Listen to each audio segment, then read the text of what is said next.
तो चलिए प्रहार की शुरुआत करने जा रहे हैं आज की सबसे बड़ी खबर के साथ, क्योंकि बाबरी वाली विचारधारा पर बाबा ने आज खुलकर प्रहार कर दिया है। बंगाल में नई बाबरी का सपना देख रहा है जो भी वो सीएम योगी आदित्यनाथ ने उसको लेकर बहुत कुछ कहा। उन्होंने मुर्शिदाबाद से 930 किलोमीटर दूर लखनऊ से बाबरी वालों का मीटर डाउन कर दिया है। सीएम योगी के इस प्रचंड क्रोध का कारण क्या है आपको हम आगे बताएंगे, लेकिन आप ये भी समझिए कि सीएम योगी आदित्यनाथ एक साथ दो मोर्चों पर एक्टिव हैं। एक तरफ बाबरी सेना पर हमलावर है तो दूसरी तरफ हिंदुओं को भी एक छाते के नीचे लाने में जुटे हैं। और हम सबके साथ ही सीएम योगी ने कटेंगे तो बटेंगे का वर्जन 2 भी अब लॉन्च कर दिया।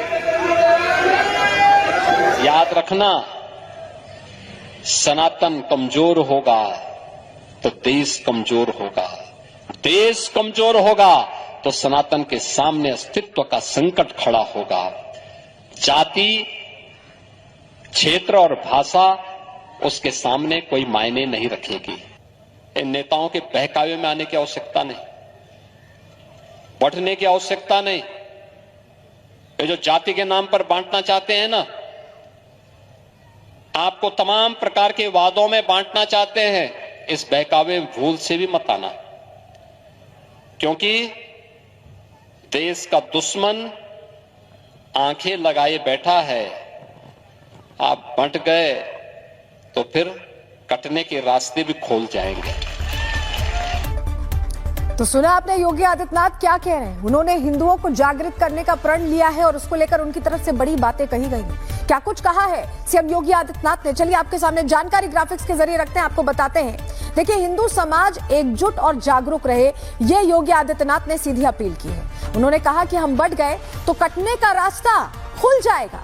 इसके अलावा सनातन अगर कमजोर होता है तो अस्तित्व पर संकट खड़ा हो जाएगा, ये योगी आदित्यनाथ ने दोहराया है। सनातन मजबूत होगा तो देश भी मजबूत होगा, इस बात का उद्घोष उन्होंने दिया। और देश का दुश्मन आंख लगाए बैठा, उन्होंने चेतावनी भी दी कि देश के दुश्मन देख रहे हैं, अगर हम बढ़ गए तो समझो कट गए। भूतकाल में हम कटे क्योंकि हम बटे हुए थे, ये बात कही योगी आदित्यनाथ ने। उन्होंने कहा कि अफवाहों और उकसावों से आप बहुत सतर्क रहें और राम के साथ एक रिश्ता हर भारतीय ने कैसे जोड़ा है इसका भी जिक्र योगी आदित्यनाथ ने किया। उन्होंने कहा कि अपनी संस्कृति और परंपराओं पर गर्व करना चाहिए। तो ये योगी आदित्यनाथ ने सीधे सीधे हिंदुओं को एक करने वाला मंत्र दे दिया। उन्होंने बता दिया कि कैसे सब एकजुट हो रहे हैं और यही जो कहीं ना कहीं कमी बन जाएगी उन दुश्मनों के लिए जो हम पर नजर गाड़े बैठे हुए हैं। ये योगी आदित्यनाथ की तरफ से कह दिया गया है।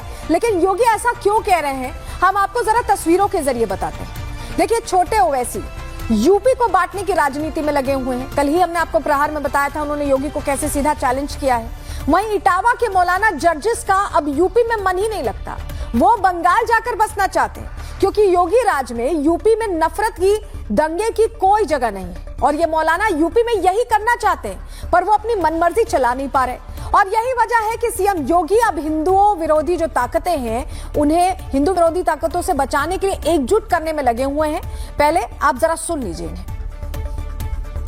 मिस्टर योगी, तैयार हो जाओ, यूपी भी आ रहा हो। यकीन ना आए, हमारे उत्तर प्रदेश में चले जाओ। हम तो कई मर्तबा अपने घर पे कह चुके हैं, अब उत्तर प्रदेश में रहने का दिल नहीं करता, चलो बंगाल में शिफ्ट होते हैं। तो सुना आपने ये विरोधी क्या बोल रहे हैं, और इनकी बयानबाजी से आप समझ ही गए होंगे कि यूपी में ये क्या करना चाहते हैं। ये लोग हिंदुओं को भड़काने की कैसी तैयारी कर रहे हैं, आप जरा इस तस्वीर के जरिए समझिए और देखिए। हुमायूं कबीर ने मुर्शिदाबाद में बनने वाली नई बाबरी का डिजाइन दिखाया, ये उसी की तस्वीर हम आपको यहाँ दिखा रहे हैं। मेरे बगल में ये जो तस्वीरें चल रही हैं इसे गौर से देखिएगा। जो नई बाबरी बंगाल में बन रही है वो कुछ ऐसी दिखेगी। इसका डिजाइन हुमायूं कबीर ने जारी कर दिया है। और अब आपको जरा हम दो तस्वीरें दिखाते हैं। एक तस्वीर 6 दिसंबर 2025 की है, जब लोग मुर्शिदाबाद में बनने वाली मस्जिद के लिए ईंट लेकर जा रहे थे। और ये आपकी तस्वीर जो डिजाइन जारी किया गया है। देखिए, जब हुमायूं ने ऐलान किया था कि 11 फरवरी 2026 यानी कल से मस्जिद का निर्माण शुरू होगा और बनने के बाद मस्जिद कैसे दिखेगी उसका फोटो हम आपको दिखा रहे हैं। मतलब पश्चिम बंगाल में विधानसभा चुनावों की सियासी तपिश के बीच धार्मिक ध्रुवीकरण की पिच तैयार की जा रही है और यूपी को भी साधने की कोशिश पुरजोर होती यहां दिखाई दे रही है। लेकिन देखिए, हिंदुस्तान में बाबरी का ख्वाब देखने और दिखाने दोनों ही वाले लोगों को योगी बाबा ने साफ शब्दों में समझा दिया है कि अब कयामत के दिनों तक भी दूसरी बाबरी नहीं बन सकती, न बनेगी। आप सुनिए उनका बयान। हम लोगों ने कहा था ना कि रामलला हम आएंगे, मंदिर वहीं बन गया ना, मंदिर अयोध्या में। कोई संदेह है?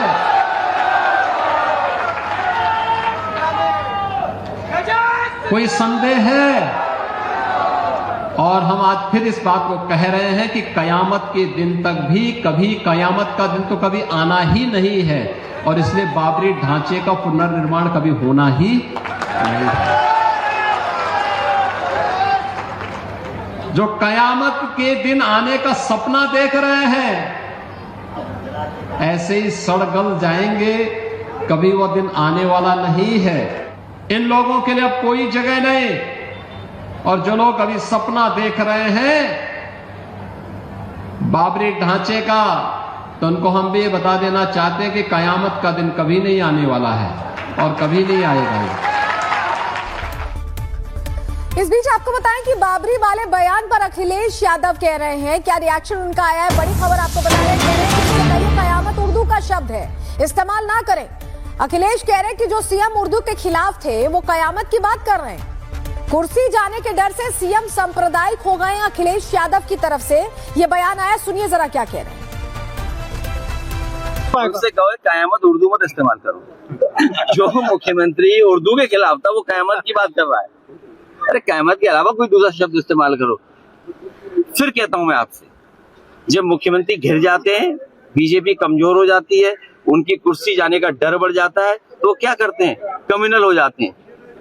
जितना उनकी कुर्सी को खतरा होगा उतना ही वो कम्युनल हो जाएंगे।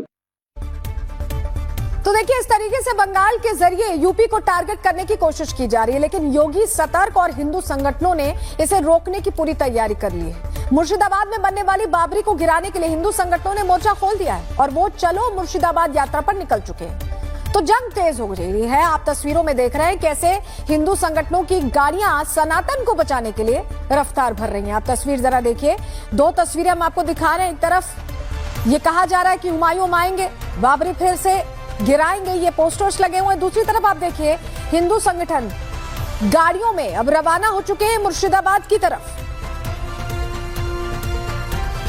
देखिए, हिंदुओं की इस यात्रा पर हुमायूं कबीर का कहना है कि जब राम मंदिर बना तो हमने उसका विरोध नहीं किया, तो लोग हमारा क्यों कर रहे हैं? संविधान उन्हें धर्म से जुड़े मामलों पर फैसला लेने का अधिकार देता है। उनका वर्जन भी आपको सुनवा रहे हैं।